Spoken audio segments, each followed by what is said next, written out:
Hello guys, welcome back my channel सतरंगी पलक। हर हर महादेव। और आप सब कैसे हैं? अगर आपने मेरे चैनल को सब्सक्राइब नहीं किया है तो जल्दी से जाइए और सब्सक्राइब करिए। तो आज हम जा रहे हैं नागेश्वर ज्योतिर्लिंग। नागेश्वर ज्योतिर्लिंग जो गुजरात के द्वारका के पास स्थित है। तो दोस्तों, नागेश्वर यात्रा और दर्शन करने की संपूर्ण जानकारी इस वीडियो में मिलेगी। इस वीडियो में मैं आपको बताऊंगी कि यहाँ तक कैसे पहुँचे और रुकने की क्या व्यवस्था है और होटल और धर्मशाला कहाँ पर ले, यात्रा और दर्शन का सही तरीका क्या है, आसपास के कौन से प्रमुख स्थान है जहाँ पर आप घूम सकते हैं। ज्यादातर लोग यहाँ पर भेंट द्वारका और द्वारका के साथ ही ज्योतिर्लिंग के दर्शन करते हैं। सबसे पहले बात करते हैं ट्रेन की। तो सबसे करीब जो रेलवे स्टेशन है वो है द्वारका, और द्वारका से 16 किलोमीटर दूर पे ही ज्योतिर्लिंग है। रेलवे स्टेशन के बाहर आपको ऑटो या टैक्सी मिल जाएगी। रुकने के लिए होटल और धर्मशाला कहाँ पर लेना चाहिए। तो गाइज, मैंने आपको पहले ही बता दिया था कि यहाँ पर ज्योतिर्लिंग के दर्शन करने के लिए द्वारका धाम पे ही लोग रुकते हैं, तो आपको भी यहीं पे ही रुकना पड़ेगा। ज्योतिर्लिंग के आसपास ना ही कोई होटल है और ना ही कोई धर्मशाला है, तो आपको यहाँ पर नहीं रुक सकते, तो आपको वहीं रुकना पड़ेगा द्वारका में। नागेश्वर दर्शन करने के बाद सब लोग भेंट द्वारका के ही दर्शन करते हैं, इसलिए आपको होटल की व्यवस्था यहीं ज्यादा मिलेगी, तो आप यहीं रुक सकते हैं। 1000 से 1500 के बजट में आपको ठीक ठाक होटल मिल जाएगा। इसके अलावा आपको द्वारका में 2000, 10,000, 15,000 बहुत ठीक ठाक होटल आपको आपके बजट में मिल जाएंगे। तो गाइज, हम निकल जाते हैं द्वारका से ऑटो रिक्शा या टैक्सी लेके नागेश्वर ज्योतिर्लिंग के दर्शन करने। स्कूटी वाले 500 से 600 रुपए पर डे चार्ज करते हैं और पेट्रोल आपको अलग से डलवाना पड़ता है। ऑटो वाले आपको ये दूरी का 1500 से 2000 रुपए चार्ज लेते हैं, और वहीं आप टैक्सी करते हैं तो टैक्सी वाले आपको 3000 से 3500 तक चार्ज करते हैं।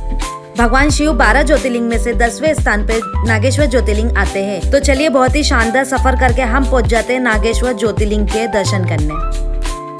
मंदिर के बाहर से ही भगवान शिव की प्रतिमा दिख जाती है और आपके दर्शन बाहर से ही हो जाते हैं, और दूर से ही आपको पार्किंग एरिया भी दिख जाता है। अगर आप पर्सनल गाड़ी से भी आते हैं तो आप यहाँ पार्किंग कर सकते हैं। दूर से ही हमें मंदिर का मुख्य द्वार दिख जाता है। तो चलिए, हम मुख्य द्वार के अंदर से मंदिर के दर्शन करने चलते हैं।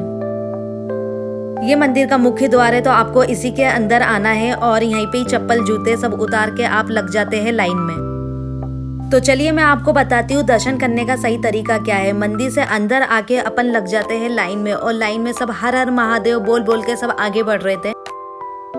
और इस मंदिर में पूरा सिस्टमेटिक बना रखा है, तो आपको कोई भी प्रॉब्लम नहीं होगी। सिर्फ लाइन के आगे आगे बढ़ते जाए और हर हर महादेव बोलते जाए।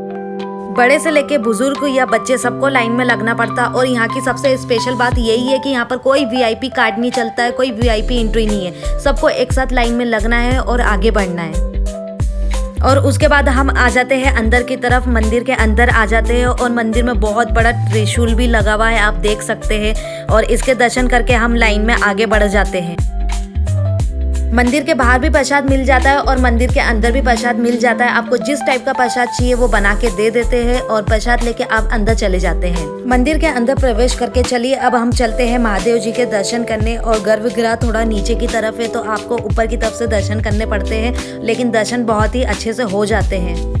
और महादेव आप सभी की मनोकामना पूरी करें। और उसके बाद हम दर्शन करते हैं नंदी जी के भी हम दर्शन करके आशीर्वाद लेके हम चले जाते हैं आगे की तरफ। यहाँ पर माता रानी भी स्थापित है, तो आप इनके दर्शन भी कर सकते हैं।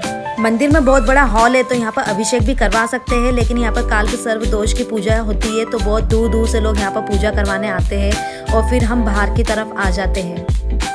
मंदिर के बाहर बहुत सारे छोटे छोटे मंदिर बने, तो आप उनके भी दर्शन कर सकते हैं। उसके बाद हम आ जाते हैं शिव जी की प्रतिमा के पास, और शिव जी की प्रतिमा के पास हम फोटो और वीडियो बना लेते हैं। और ये नज़ारा देख के मुझे बहुत अच्छा लग रहा था। पुरानी कथाओं के अनुसार दारुक नामक राक्षस से जुड़ी हुई है, जिसने शिव भक्त सुप्रिया को बंदी बनाया था। सुप्रिया की भक्ति से प्रसन्न होकर शिव ज्योतिर्लिंग रूप में प्रकट हुए और राक्षस को संहार किया, जिसके बाद यहीं शिव ने नागेश्वर रूप में निवास किया। ऐसी मान्यता है कि यहाँ पर दर्शन करने से सभी पाप और नाग दोष से मुक्ति मिलती है। यहाँ से आसपास कौन से प्रमुख स्थान है? तो 5 किलोमीटर दूर गोपी तालाब है। ऐसी मान्यता है यहाँ पर कि भगवान श्री कृष्ण से गोपियाँ यहाँ मिलने आती थी। यहाँ पर बहुत सारे प्रमुख मंदिर भी है, तो आप आराम से यहाँ पर दर्शन भी कर सकते हैं। और यहाँ पर गोपी तालाब भी देखिए, आप सामने गोपी का तालाब दिख रहा है, तो आप यहाँ पर आराम से बैठ के दर्शन कर सकते हैं। और ये नज़ारा बहुत ही खूबसूरत लग रहा था। और गोपी तालाब का स्पेशल यहाँ पर चंदन भी मिलता है, तो आप यहाँ पर आए हैं तो चंदन लेके अवश्य जाइए, क्योंकि ये चंदन बहुत खास होता है। कहा जाता है कि गोपी तालाब से ही चंदन बनाया जाता है, मुझे नहीं पता, लेकिन बहुत ही स्पेशल चंदन है। तो आप आए हैं तो चंदन लेके जाएं। गोपी तालाब के बाहर आके हम कर लेते हैं लंच, और लंच भी बहुत अच्छा था, तो हमने खाकर चलिए। तो दोस्तों अब हम बात करते हैं यहाँ पर आने का सही समय क्या है। वैसे तो आप यहाँ पर कभी भी आ सकते हैं, लेकिन सबसे अच्छा जो समय होता है वो अक्टूबर से अप्रैल के बीच में होता है। और सावन में आप यहाँ पर आते हैं तो सावन में आपको यहाँ पर बहुत ही भीड़ मिलेगी। अब बात करते हैं आपको यहाँ पर कितने दिन के लिए आना चाहिए। वैसे तो आप 1 डे में आप सब कुछ नागेश्वर और आसपास की प्लेस घूम सकते हैं। वहीं आप द्वारका के साथ साथ नागेश्वर ज्योतिर्लिंग को ऐड करते हैं तो यहाँ पर आपको 3 डेज लगते हैं। तो चलिए सबसे खास बात करते हैं अब बजट की।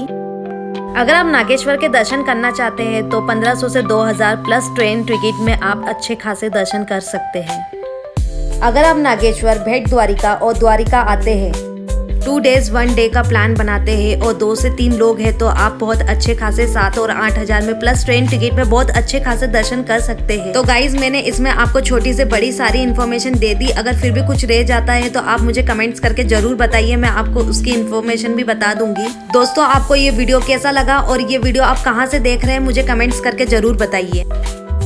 अगर आपने मुझे सब्सक्राइब नहीं किया है तो जल्दी से जाकर मुझे सब्सक्राइब करिए और एक लाइक देके मोटिवेशन बढ़ाए। मेरा धन्यवाद। हर हर महादेव।